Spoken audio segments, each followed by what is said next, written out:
ряде сопредельных государств. Ощутить атмосферу афганского Науруза нам помогут студенты 3-го и 4-го курсов, которые прочтут стихотворение современного афганского поэта Пир Мухаммада Карвана на языке пашто «Приди весна». Встречайте!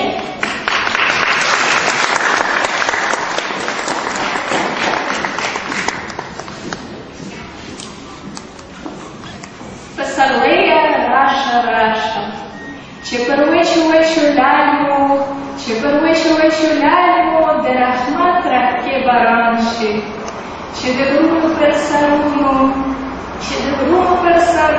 хар ялгуль змаджананши, де маляй же бавай, хар бульбуль рата афганши, де хачулю бутей вакра, ты ляпа келуаша. Раша, пасарлея, раша зруна муджарукра, легядуну легубара. Десалю огне хвалекра, ценит сандва ханигара.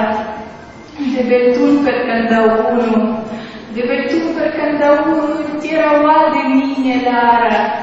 Peshpelei de muhabbat ke, de jvaduz mastana uasha. Raša, pasarleja, raša.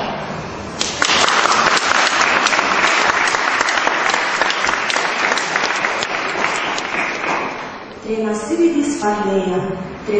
disparleia, pe bamunul chitabuna.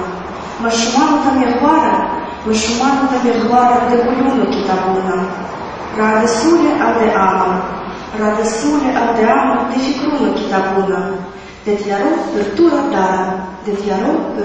dara, de rana ale febașă. Rașă, păsarleie, rașă. Da vatam janakra, ca celul candarde. Încă vrande ca uigearde, bachtavarde. Da, de guri murti craide, de zemâne plața darde. Păzărghi purii nisa, rașa, păsarleie, rașa.